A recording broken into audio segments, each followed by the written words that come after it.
Hello and welcome to the Hero's Journey Masterclass. This is Summer School, the ultimate session.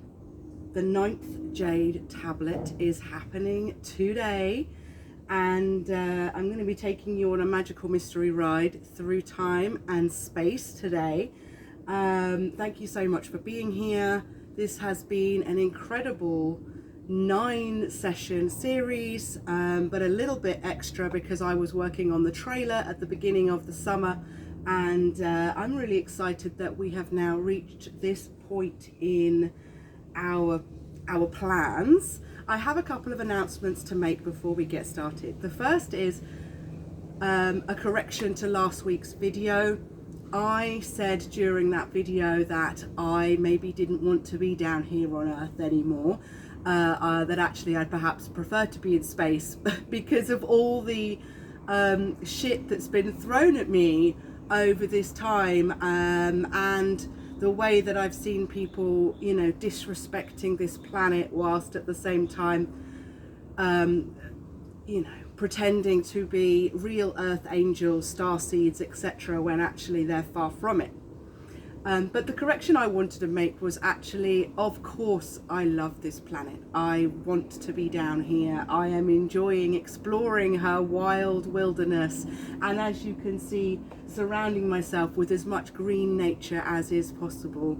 And I just wanted to clarify that even though I do have incredible plans and designs with which to go into other areas of our solar system and our galaxy, that is not where I want to spend most of my time. I am an Earth angel, I am a child of Gaia, and this is definitely my home, and nothing and nobody can ever change that or you know, scare me away from it. So I just wanted to make that abundantly clear.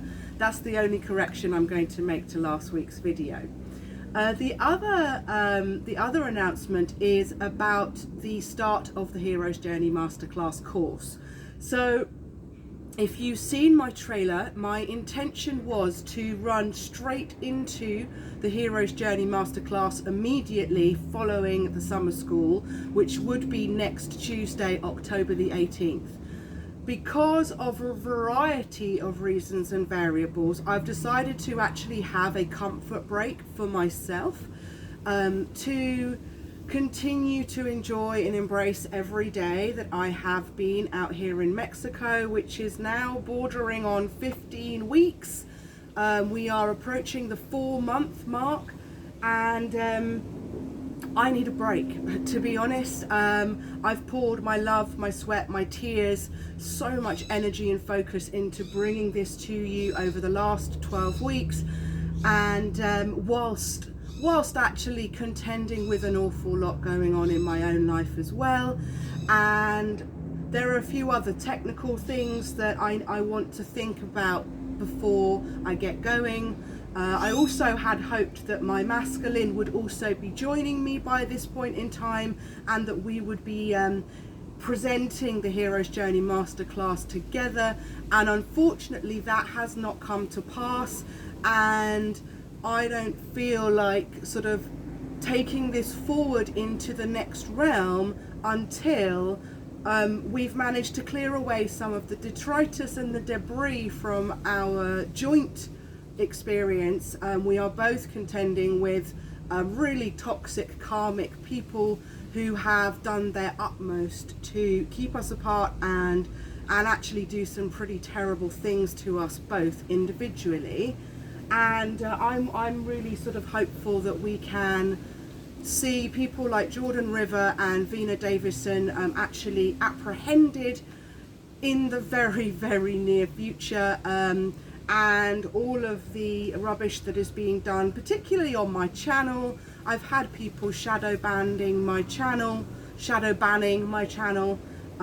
which is where people have deliberately corrupted my videos, corrupted my channel, corrupted my subscriber count, and the hilarity of the fact that my Hero's Journey Masterclass is still showing the same 9 subscribers that joined immediately when I started this 12 weeks ago.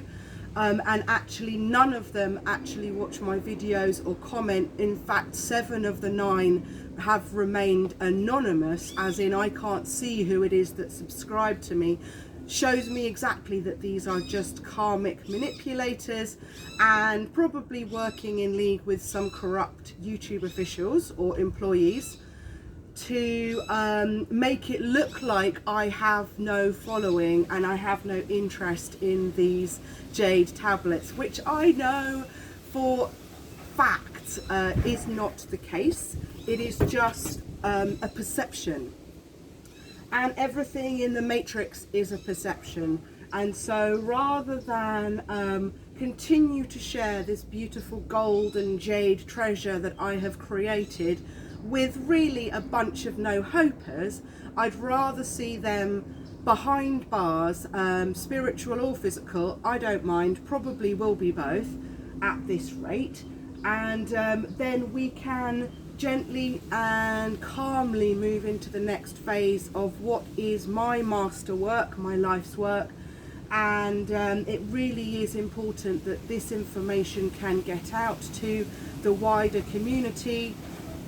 It is for the greater humanity after all, and the current audience I have doesn't really suit me in any way, shape or form. So for that reason, I'm going to take a really nice long comfort break of several weeks at least. I'm not really sure, maybe by Halloween, Dia de los Muertos, I will have a new plan which I will share with you, but at this point in time I'm going to relax and continue to enjoy this beautiful new life in Mexico that me and my baby Bubble are living la vida loca, and continue to enjoy every day, and not be thinking about work, thinking about, you know, has the video uploaded, what's going on now with the with the crazy karmics in the background who really just don't know the word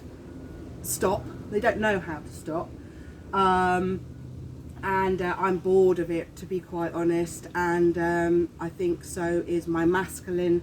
So until some of these things have been rectified, we're just going to have a little wee break, and I'm going to do some other stuff instead.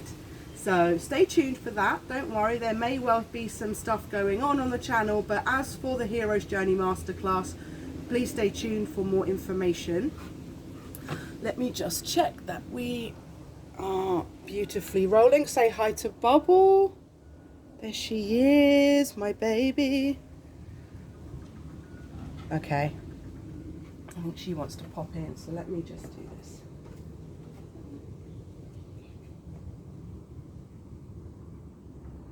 Okay. So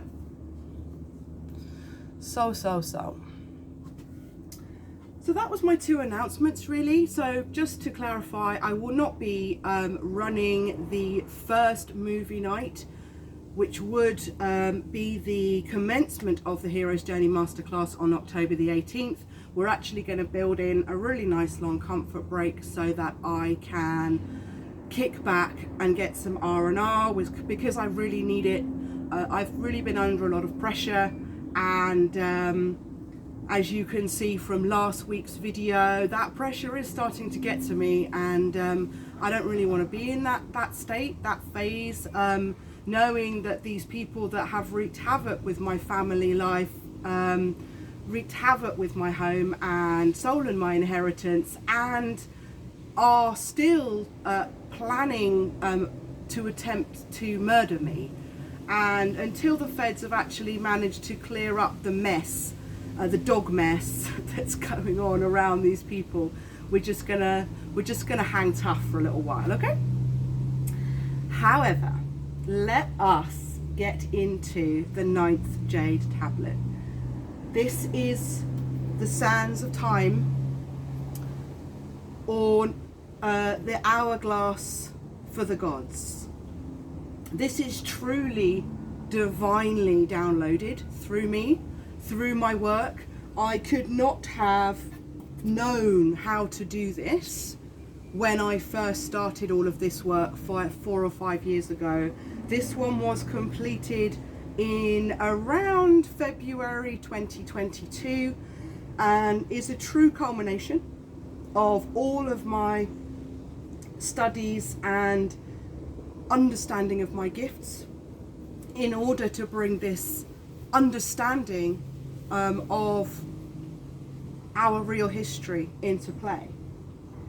So it's an hourglass for the gods because it is a fixed map that spans all potential time, space and dimensions for whichever race of humanity is occupying Gaia at this particular point, at whatever point in time that would be.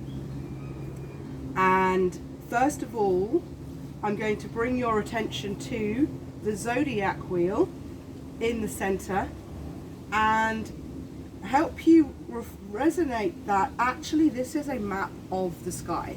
This is a map of the sky above, which is ever cycling around and never changing through these 4 points: the winter solstice, the vernal spring equinox, the summer solstice, and the fall or autumnal equinox. These 4 points are the fixed 4 directions, the 4 cardinal directions that allow us to, and there's the wind, there's the air as we speak about it. So,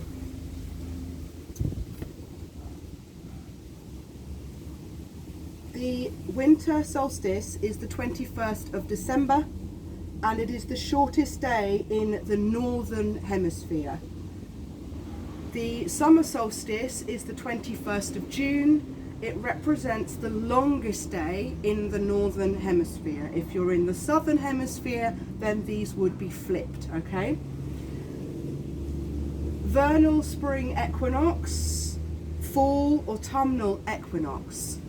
In Latin, equinox is equi, meaning equal, and nox, meaning night. So it means a night of equal length, equal night.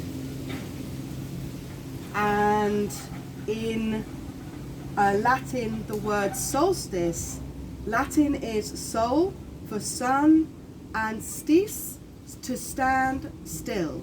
So it is the point in time, summer and winter, where time appears to stand still, and in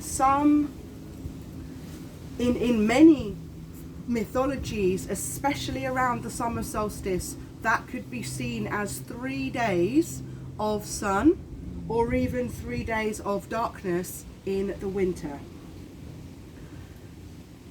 Now, New Year's Day appears up here at the crossover of the vernal spring equinox, and this is because this is the original real beginning of the new year.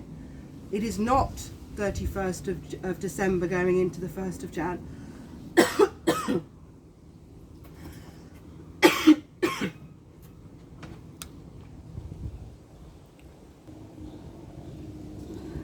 Okay, apologies for that interruption. I was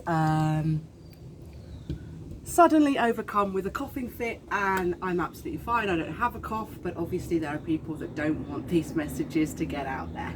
So I took a little quick break and I'm back. Now there's a lovely cool breeze running through the trees, so definitely a nice point to restart. So hopefully there won't be any more interruptions. I was telling you about New Year's Day being actually falling on the 20th of March, or perhaps the 25th of March. It's a space of 5 days. This is the true beginning of the new year because it coincides with the start of Aries, and this was a fixed point or starting point for the calendar for so many different civilizations. The Egyptians, the Babylonians, the Sumerians, the Syrians, and also for whatever civilization they will call us in the great future, looking back retrospectively. But I have also divined and downloaded these same ideas and this same knowledge and wisdom about the sky above us, and how it was that fixed events or festivals, festivals of light specifically, festivals of the sun, could be known, remembered, mapped and charted over tens and tens and tens of thousands of years of our history. A history that most people do not even realize exists, but if you look at the Kali Yuga, the idea of the great year coming out of Vedic astrology, the great year was actually 25,920 years long, and that represents each stage of the zodiac wheel passing through in equal measure. So there are a variety of different ways of calculating the great year. I've gone with 25,920, and that is 12 equal sections for the zodiac wheel, the sky above, to move through. So each section is 2,160 years. And so I have plotted those exact calculations and exact measurements around this scale, and I will show you that in detail in a bit. But I wanted to do this as a way of illuminating how it was that certain events could be appearing on the same day of the year, or the same phase of the moon, the same phase of the month, and be known about centuries or even thousands of years apart between civilizations. Now, these festivals of light that I'm talking about are mapped here in the sand colored boxes, and these all appear in Egypt. These are all events that would take place in Egypt on exactly the same day every year, and the magic of these events, these festivals of light, are that on these particular dates the sun would illuminate an aspect of this particular monument or ruin or statue. Wasn't a ruin then, obviously, but what we call ancient ruins today were the temples and pyramids, etc., of our ancestors. So let's start with one that you'll all recognize, and that's the Sphinx in Giza. And you can see I've drawn the Sphinx here, his legs pointing up to Sirius, because that is actually where the Sphinx is facing, looking out at Sirius, which was the brightest star in Canis Major. And you've also got Betelgeuse, Orion, Regal, and the Pleiades in that same part of the sky in the Northern Hemisphere. I will reiterate, this is from the Northern Hemisphere, where I come from originally in England. And if you are living and from the Southern Hemisphere, then you would have different stars that appear in your night sky on a regular basis. So, the Sphinx in Giza, on March the 21st, which is New Year's Day the vernal equinox, and which is spring, and also September 23rd, which is the fall or autumnal equinox, which literally falls the day after I was born.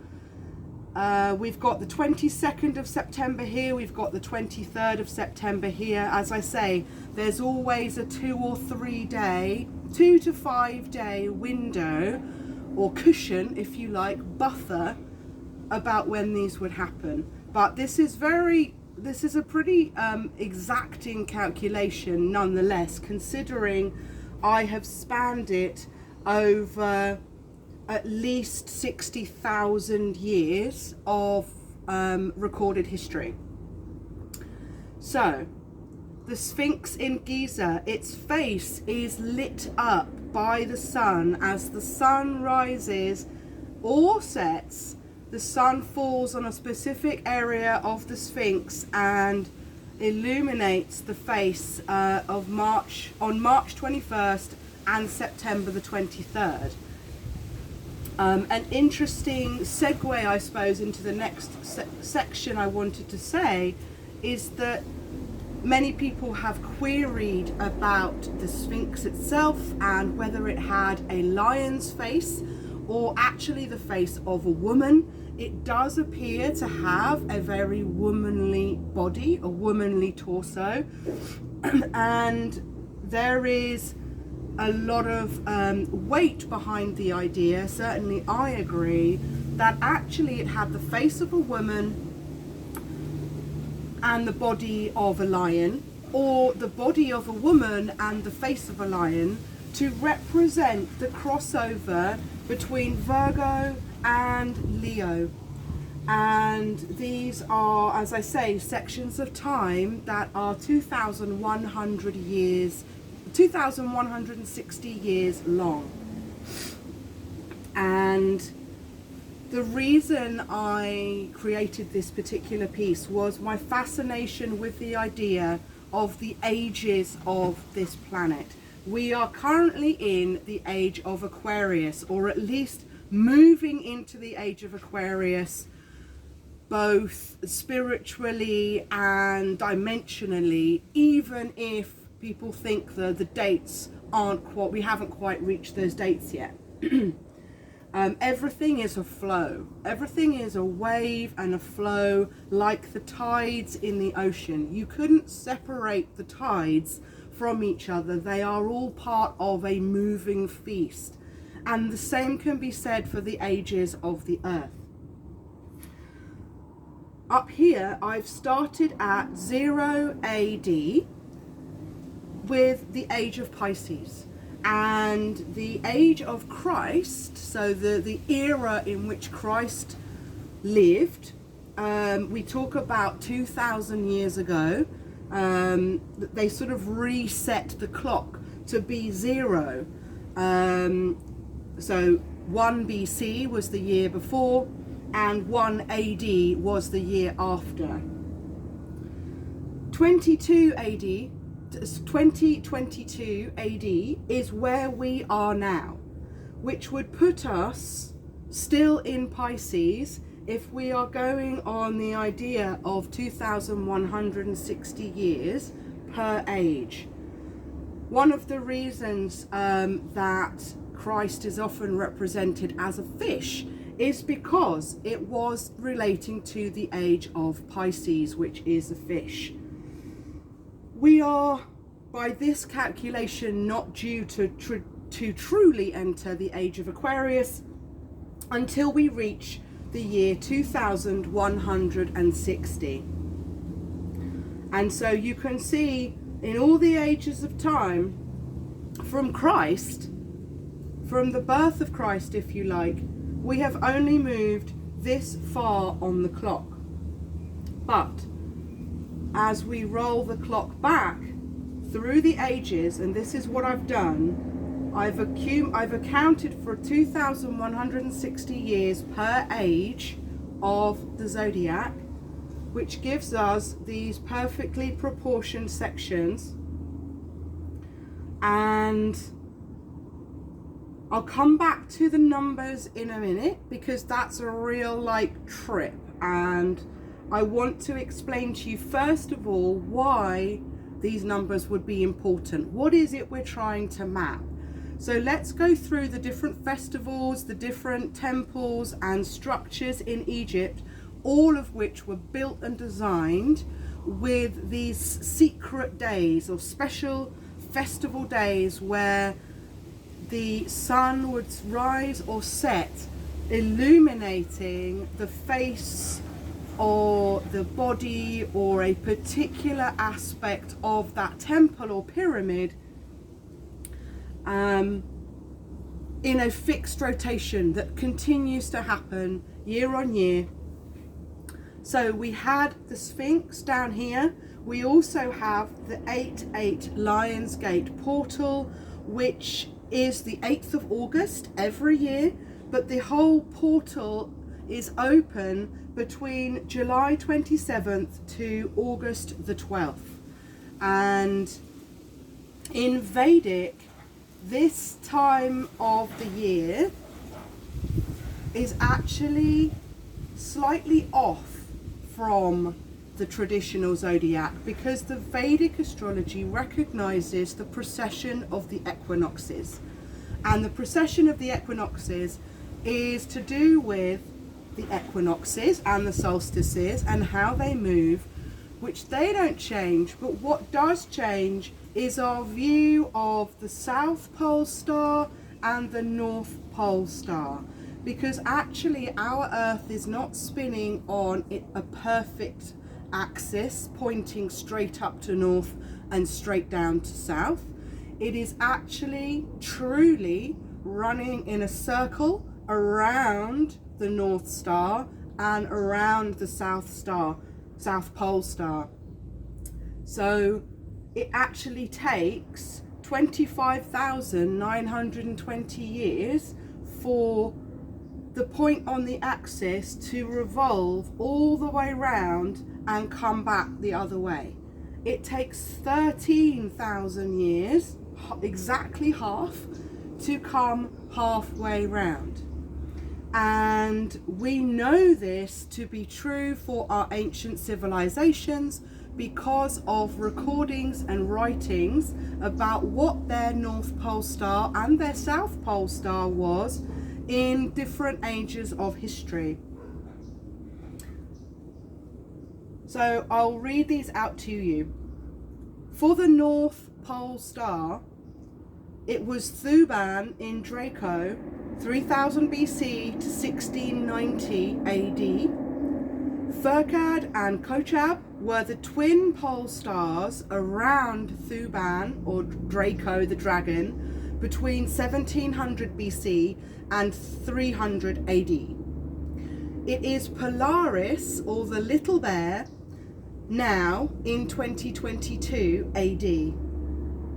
And by 4000 AD, the future, it will be Cepheus, the king of Ethiopia, the star system, the constellation called Cepheus, the king of Ethiopia, will be the North Pole star in the year 4000. Looking at the South Pole star now, it was Ashenar in 2800 BC. It was Hydrus in 200 BC, and it is Polaris Australis in 2022 AD. It is going to be the Chameleon constellation in 4200 AD, and it will be the ship Carina in 5800 AD, and the Southern Cross in 8100 BC. So a little way to go. So I hope that makes sense. I have literally just discovered as of this week an incredible star map that reflects this same idea, this same calculation about what the North Star and the South Pole Star were. And it is called the Monument Plaza, etched into the floor at the Hoover Dam. I actually went looking for this information because of an idea that is circulating that actually there was a pyramid in America that has been covered up, literally covered up, covered over by the Hoover Dam. That was the reason the Hoover Dam was built, to hide what used to be a pyramid. And there are some incredible, beautiful structures of angels that exist there. And on the ground of the Monument Plaza, which used to be called Safety Island, you can see a very similar star map that actually tracks exactly this information about what our ancient ancestors could see in the sky in the North and South Poles at the time of their epoch or their era. And we'll come back to the dates in a moment, but let's go back to Earth and talk about Temple of Ibis or Ibis, which is the ibis or ibis bird of Thoth. So Temple of Ibis on April the 7th and September the 6th, this is when the sun illuminates a particular aspect of this temple.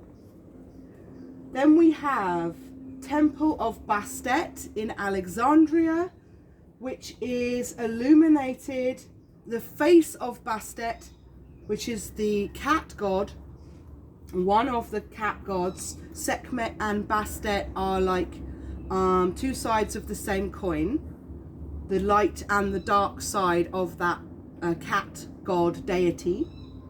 And February the 5th is the Festival of Light.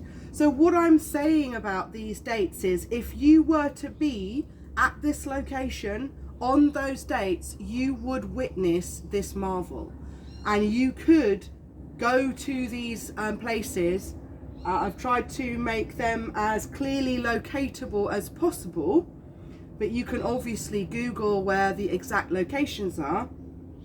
If you were to be present at these locations on these dates, then you really would be witnessing a miracle that was known to our ancestors 60, 70, 80, 100,000 years ago.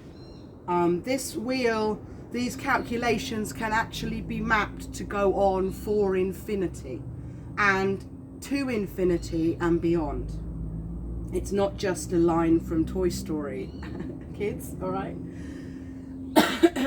All right, next one is the birth house of Horus in Dandara, February the 4th and November the 8th. The Temple of Karnak is December the 21st, and it is December the 21st is also the winter solstice in the northern hemisphere, and it is considered the birthday of Amun-Ra. So the birthday of the sun, the birth of the sun coming out at the winter solstice. Why, you might say? Well, actually it's going back to that idea of time seeming to stand still. The solstice, when time or the sun stands still. And in the winter solstice, there would be up to 3 days of darkness, because the earth was at a particular angle that the sun was the lowest in the sky. So that felt like twilight. It felt like darkness. Obviously the sun was still there, sun was still shining, we were still moving around the earth, but it gave the impression of 3 days of darkness. And so for our ancient civilizations, those 3 days would be monumental, and it would almost feel like maybe the sun would never return to its previous glory. And so at the end of these 3 days, the sun would reappear, and it would be like the brilliance of Ra appearing again to come as a blessing for those that were bearing witness to it. Hence why December the 21st, there are 3 at least 3 major temples that have a particular festival of light associated with the 21st of December, or the birthday of Ra, the birthday of the sun. And in equal measure, on the summer solstice, it would almost feel like the sun didn't go down for 3 days. And so there'd be a sun or light festival for 3 days where it felt like there was no night. So these 3 temples are, for Ra, Temple of Karnak, December 21st, Hatshepsut Temple, December 21st, and the Casa Karun Temple at Fayrum, 21st of December. And within the Casa Karun Temple, there are 3 deities revered, that of Amun-Ra, that of Khonsu, the sun, their son, or Horus, and Mut, or Ma'at, which was the mother deity. Down here, we have Abu Simbel at Aswan, and it is the face of Ramesses II on these absolutely gigantic statues of Ramesses at Abu Simbel, and it is the face of Ramesses II itself which is illuminated when the sun comes up and sets on February the 22nd and October the 22nd. A very special number for me, 22.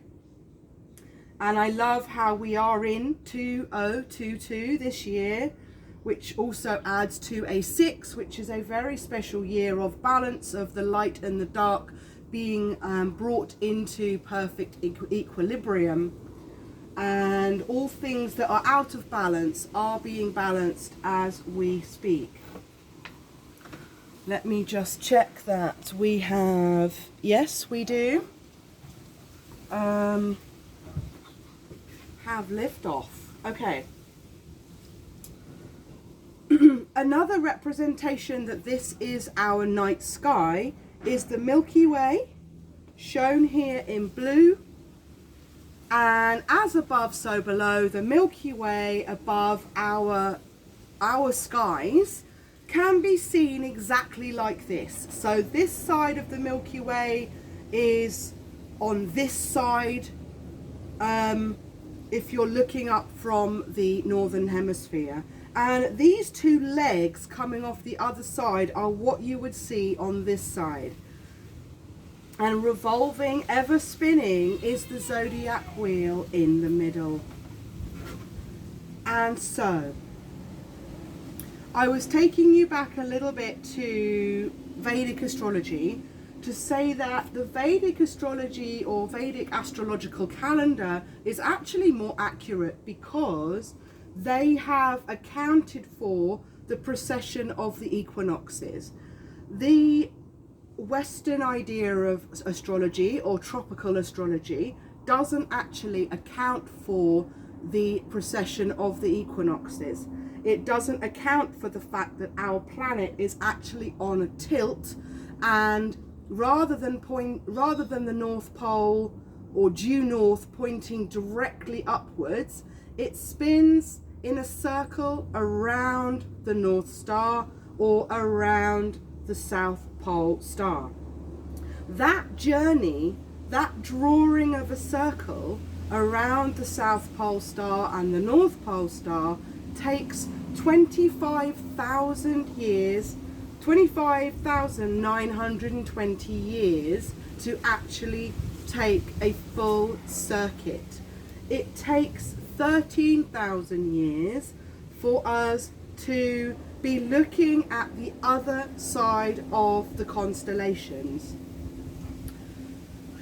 And a quick reference point for the fact that going back to 3000 BC, so 5,000 years ago from now, Thuban, which was the brightest star in the constellation Draco, was what was visible to the Chinese and Asian empire, And that is why, in my belief, and through countless different aspects of mythology, the dragon is considered such a sacred creature for the ancient Chinese artists and historians and astrologers, because that was their pole star.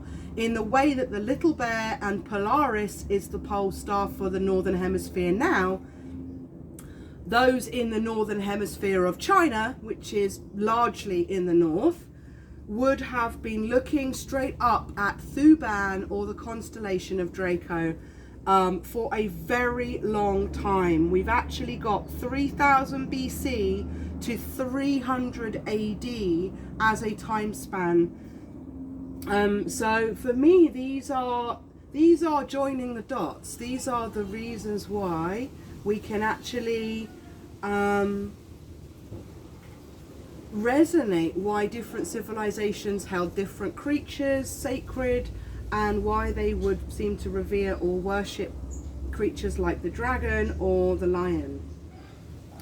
And obviously the Sphinx is a lion and a woman because it's representing the crossover of Leo into Virgo. Or actually what we see is Leo into Virgo, because we are looking at the sun moving through those different constellations. The truth is we're actually going the other way round.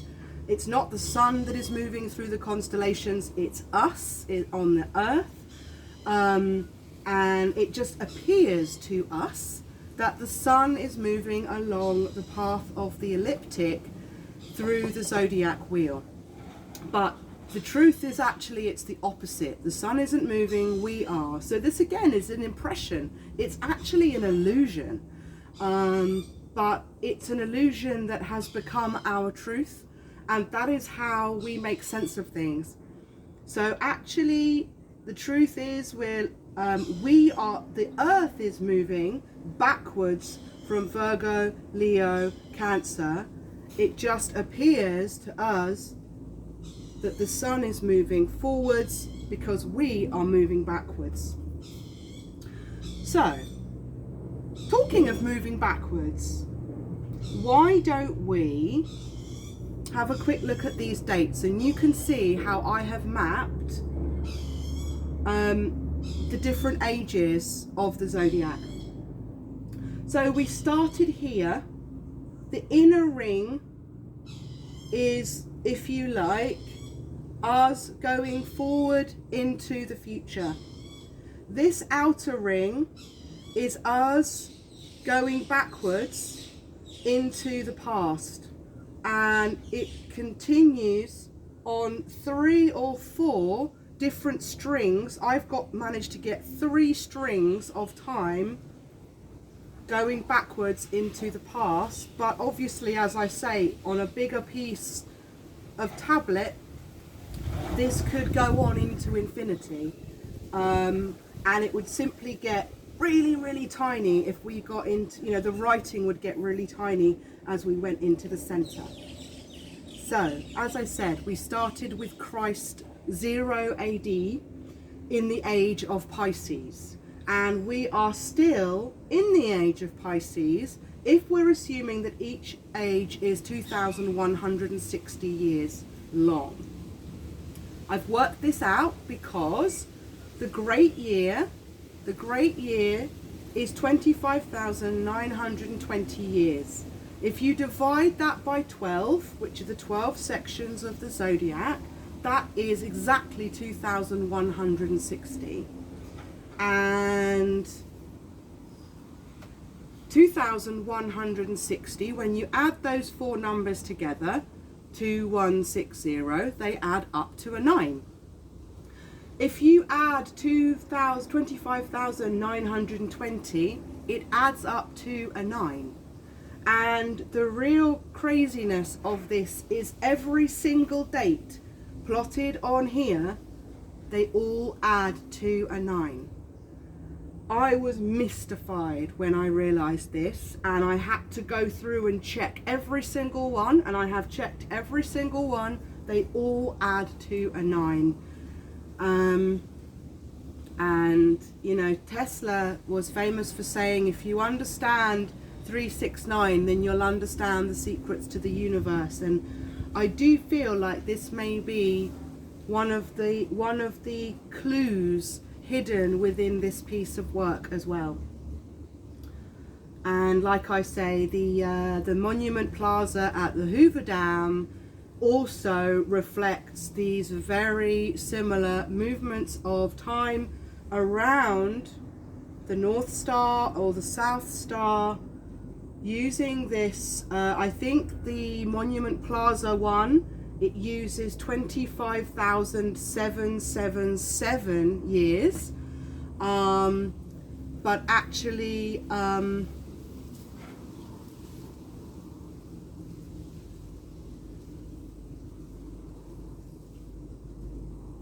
yeah, I'm not going to try and work that out at the moment, but this is what I've started with. And when I ended up having plotted all the numbers, everything was exact and everything adds up to a 9. So from a numerological perspective, that's like, okay.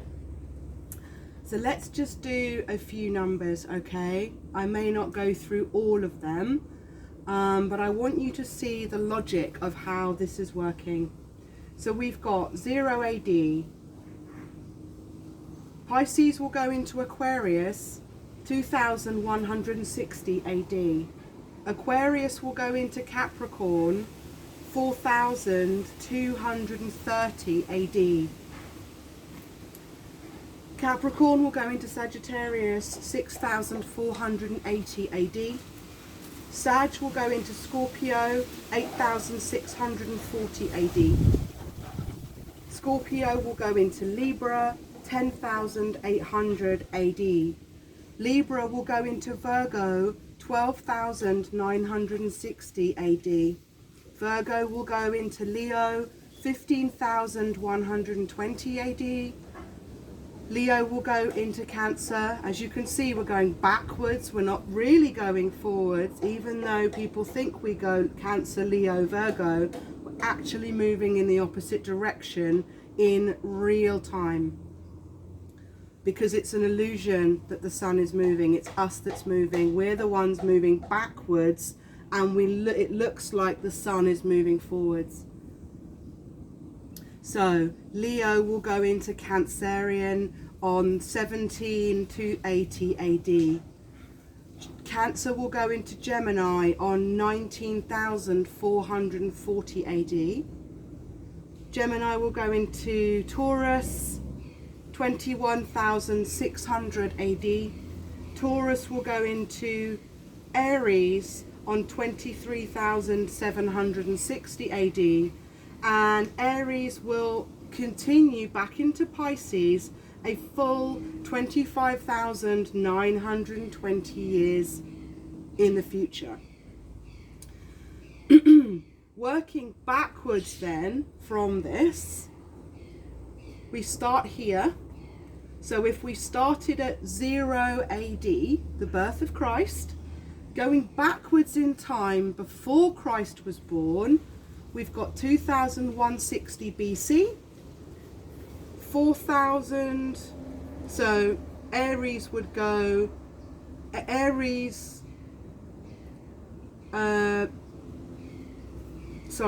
Taurus became Aries, 2160 BC.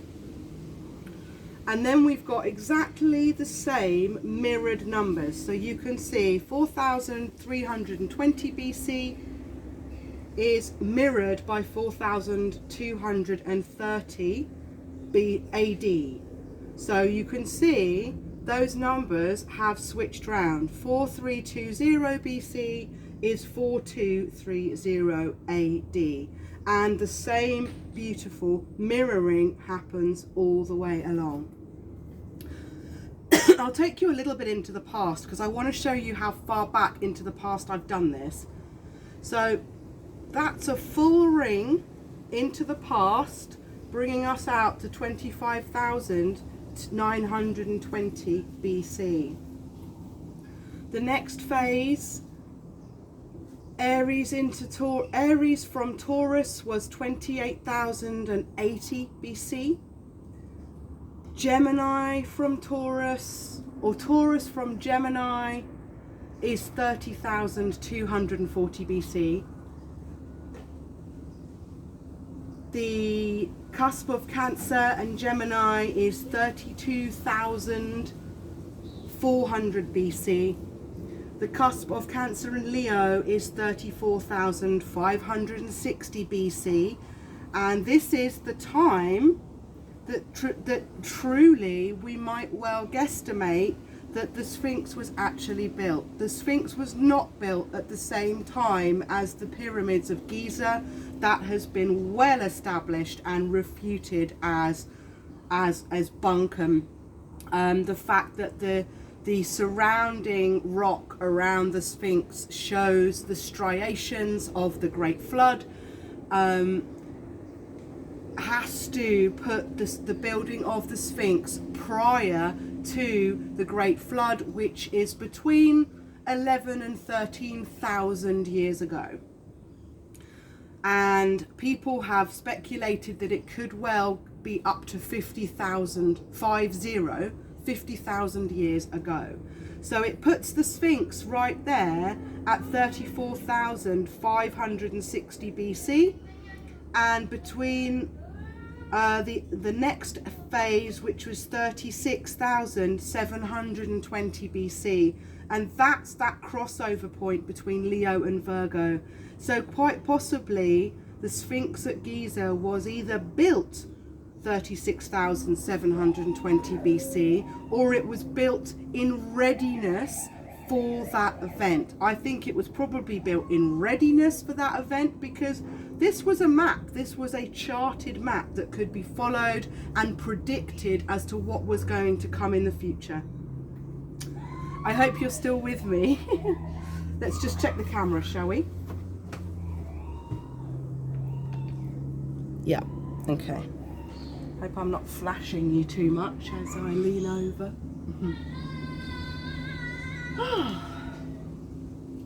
I just take a breath.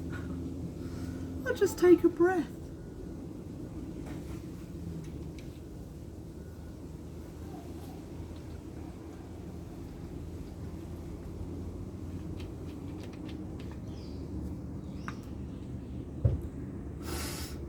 Yeah. So let's take it back even further.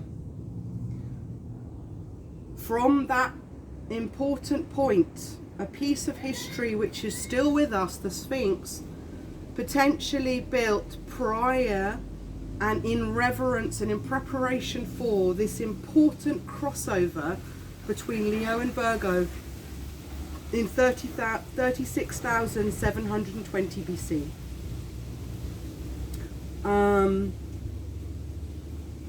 Let's just say something else about Leo at this point.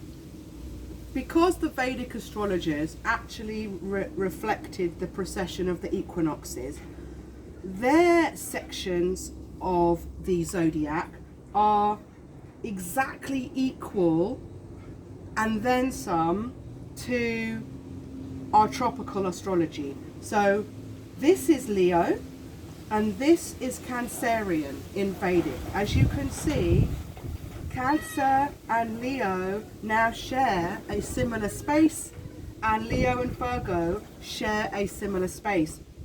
Leo in Vedic is actually Simha. The word is Simha, and I think is very similar to the word Simba from the Lion King. And Karkata is the name of Cancerian in Vedic, and so it's a very interesting relevance to Cancer into Leo, which I will probably talk about in a lot more depth when we go into the hero's journey, when we get to those particular aspects of the major arcana. But I will say one thing that is very, very unique certainly in my research that I feel I've discovered, I haven't seen this anywhere else. I have very much downloaded and transmuted this energy myself, but the lion claws are actually the symbol of Cancerian. So the symbol of Cancer, or the crab, as you see it like that, are actually a resemblance of two lion claws, and there is a beautiful mythological story that surrounds the digging of the earth by the lion claws at this particular point in ancient history, and has more to do with this crossover with Cancer and Leo in Vedic, and the subsequent crossover of Simha in Vedic, or Simba, that happened at 10,800 BC for our ancient ancestors. I mean, that is exactly 13,000 years ago, which puts it right at the point of the Great Flood, or the Great Deluge. So where are we now? Cusp of Libra and Scorpio, 41,040 BC. Cusp of Scorpio, Sagittarius, 43,200 BC. And I hope that actually we could plot even more great events against these particular times, now that we have a guide to show us what was happening for our ancient ancestors at these particular points of history.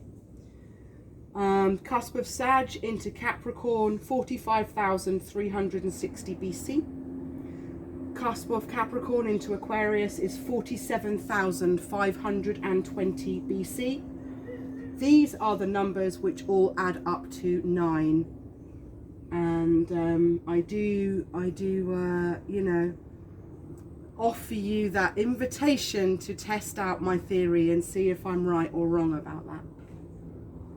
49,680 BC is the last date that I could fit onto here, but as you can see, this would have been possible to go around just in the same way that our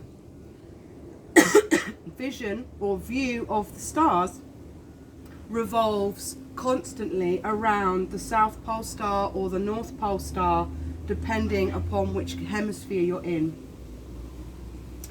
A couple more points I wanted to draw your attention to, back to the Milky Way itself. The Milky Way has so many different references in mythology.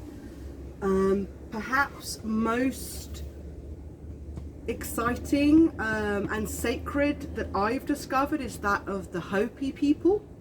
And the Hopi people, the Hopi tribes of who it is believed emerged from the earth out of the Grand Canyon, which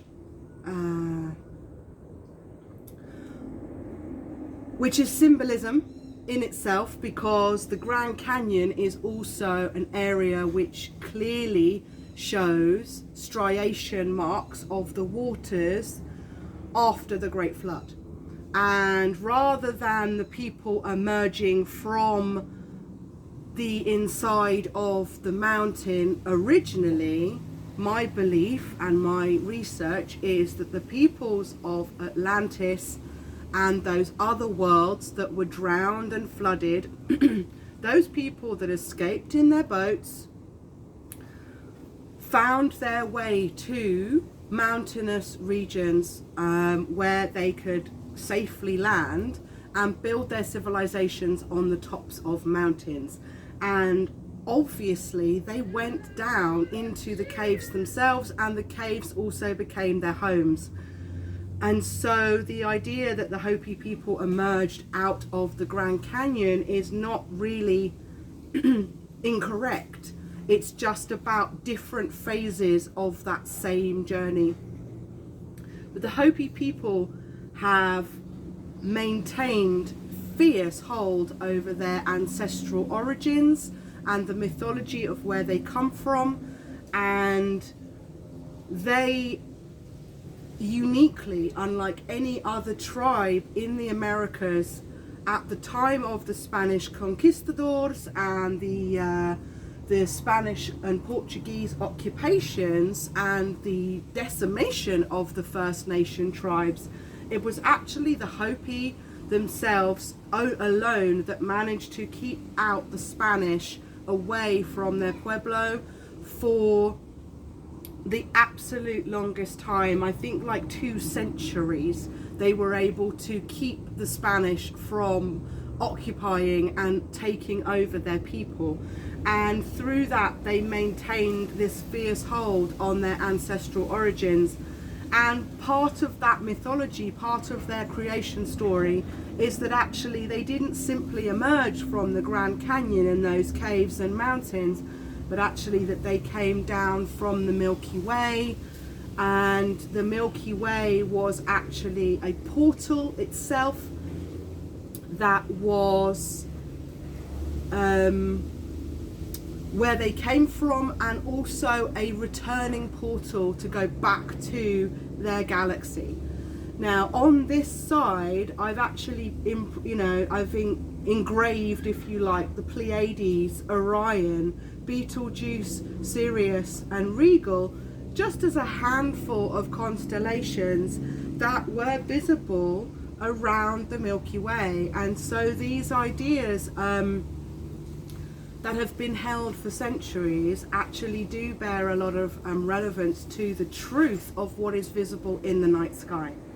And the same goes for the Milky Way. On this side there are 2 legs of the Milky Way, and this is also something that the Egyptians held very true to their mythology. They believed that the Milky Way was also a portal from one world to another, or one dimension to another, which is probably more accurate to say. And this is reflected down here on Earth by the River Nile. The ancient Egyptians considered the River Nile to be the on-Earth manifestation of the Milky Way in space. As above, so below. Everything has a mirror effect from the heavens down to the underworld. And actually I believe Earth is the underworld in most astrology. It is not the fiery pits of hell down beneath our feet in the center of the earth, but the center of the earth is another story for another day that could equally hold a lot of truth about that. But actually when we talk about heaven and the underworld, it is more likely that Earth was the underworld in that frame of reference. So yeah, the Milky Way was so named because it was believed to be the mother's milk that was which makes me think of the Prophet Muhammad being told to drink milk by the angel Gabriel. But anyway, that's a couple of weeks ago story. Yeah, the Milky Way was considered the path home, the path homeward for these ancient civilizations. And the fact that they were able to plot exactly the same movement of the earth, movement of time, and the ever-changing movement of the sun and the moon around the equinoxes or the moon around the earth and the earth around the sun, to be specific, is logged in as many mythologies as there are cultures on this planet. Every single ancient civilization in every corner of the planet, the 4 corners, specifically the 4 directions, which were incredibly important points for the Hopi and many other First Nation tribes as a way for them to reflect on these festivals of light, festivals of the sun, and also for them to plan their harvest, plan their astrological year, and even plan their astrological great year of 25,000 years, 26,000 rounded up. But if you had,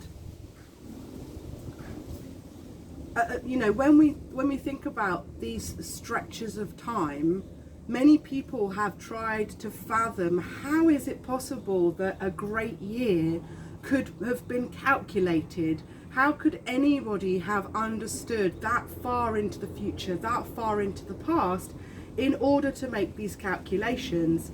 And the same goes for the Mayan calendar of the ancient Maya and the ancient Aztecs here in Mexico, who have a very similar time clock. The great year is also plotted on the Mayan calendar, and the Mayan calendar is actually Jade Tablet 10 in this series. It is still under construction, and that's partly why I want a little break, because I want to return to my drawing board and finish that piece of work. I've been really focused on bringing these 9 to life and putting out a bit of an experiment as to how this knowledge could be conveyed, because at the end of the day, I'm the one that's conveying this information, and I am bloody proud of myself as to the fact that I really have illuminated that which has been given to me through these paths of Kabbalah light. I have been blessed with the ability to not only receive but make sense of this information, and just like our ancient ancestors, the ancient Egyptians, the ancient Sumerians, the Babylonians, the Phoenicians, and also the Maya, how is it they were able to map such great swathes of time? Well, I believe it's because of this. It's because we are able to see the same stars in the same rotation under the same sky as our ancient ancestors did 50,000 years BC, 100,000 years BC, 800,000 years BC, and so on. And it will be so on into the future. And this is by no means mythology, but it is the heart of all mythology. And when I say it's by no means mythology, it's by no means a myth. This is true scientific fact. It is accessible through any book that you would pick up about the constellations, and the only thing that differs, and the beautiful difference, is that who was the South Pole star or the North Pole star for that civilization, depending on where in time they appeared. And again, those different constellations have been mapped so beautifully by these ancient cultures that we're able to go back and see what skies and what constellations they were looking at any point in history, and what our future descendants will be looking at any point in the future. I mean, I've blown myself away with this piece of work. As I've explained before, not all the magic appears to me immediately. Often it's after much meditation on the finished piece, then I'm able to see the true depth and deep levels of every piece of work I've done. There are lots of other stories we could go into, but in its simplest form, this is a calendar of events, of festivals of light that you can actually go and experience at each of these sites in Egypt. I am sure there are many others to be worshipped at in different cultures around the world. I would be enormously, awesomely excited to hear about other people's views on other things in Egypt or in other parts of the world. But as I say about all of this work, it is a guide to new knowledge. It is an opening of a door, unlocking of a door into a chamber of more doors and more passageways for you to experience your own journey of knowledge.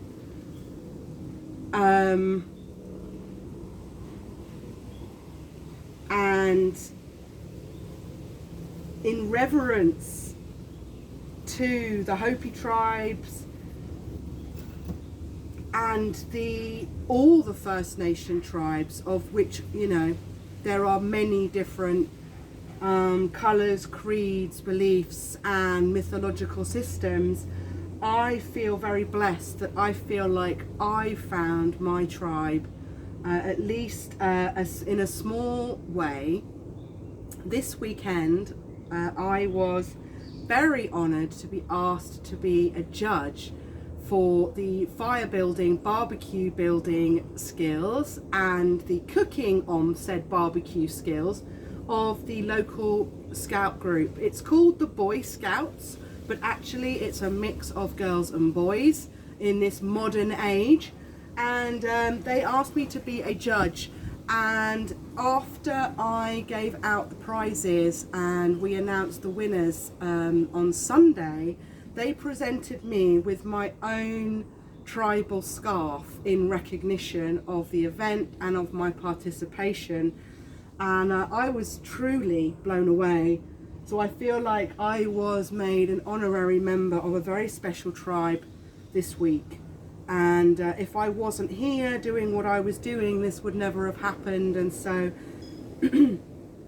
all of these things are divinely guided. I'm stepping into my divine light, into my divine path, and as I bring light to these tablets, people are bringing light into my life. And I wanted to just share this beautiful scarf and its history with you. So the red colour is for the cedar trees, which are very prominent and important in this state of Mexico, southern Mexico. We are on the Riviera Maya in the Yucatan Peninsula.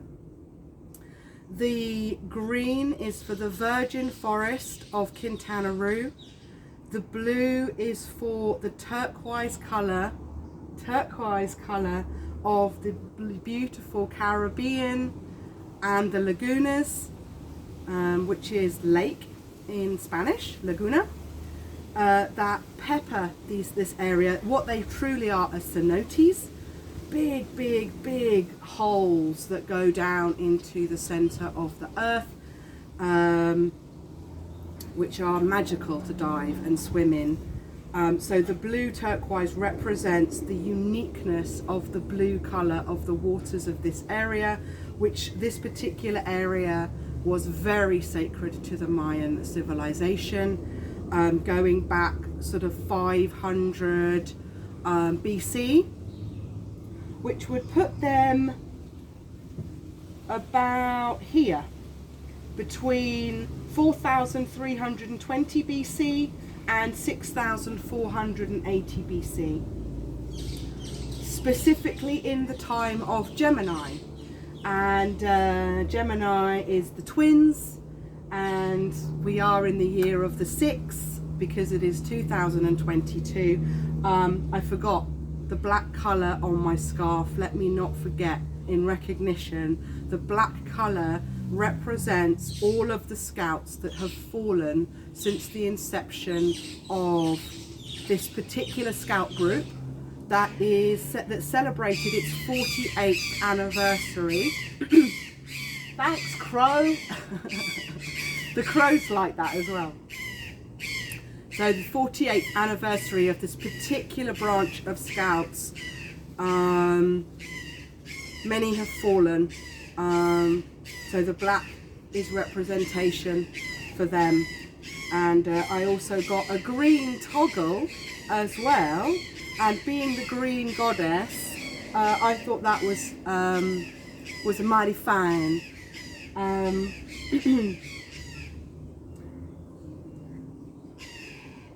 So I think this video is probably quite long. I don't want to make it too long because it's going to take me a good long while to upload it.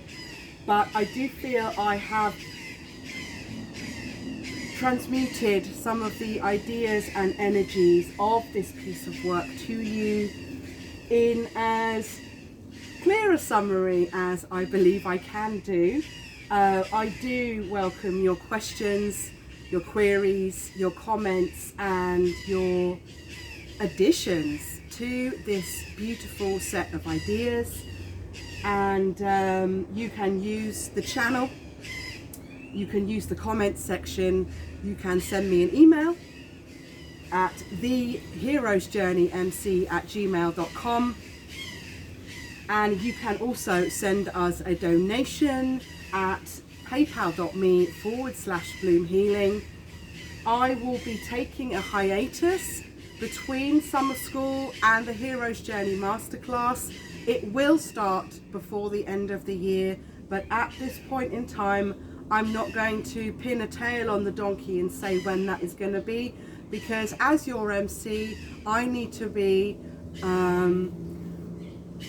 just in my lovingness of my own element, and I'm tired, to be honest. I'm feeling drained and tired, and this has been a huge amount of work to channel and bring forward and protect so lovingly as I hop and skip through the jungle with my cat and my rucksack. And I'm living out of a rucksack after 15 weeks, and no complaints from me, but it's a different kind of life, this wilderness life, and I will be coming back better, bolder, braver and more beautiful than ever before long. And there's a cacophony of birds on my outro. So thank you so much for your attention, for your love and your inspiration to me. Great Spirit, you have guided me all this way, and you've given me lift off to take these ideas to another level and communicate them to a great number of people. I know that. I know what's coming. I have wanted to demonstrate to you all that this really is my own work. These really are my designs. This really has come down from the divine, and do not believe any imitators or imitations or anyone that tries to steer you away from who I am as a person. That's just a message for a few people potentially that have been maybe brainwashed or confused or misled about who I am and what I am doing here. And this is all divinely downloaded through me, and as a result of my hard-won research and knowledge of the great Akashic Records Library, which is where I'm going to go and hang out for a bit. So thank you so much again for being here. I've been your Green Goddess. My name is Sasha.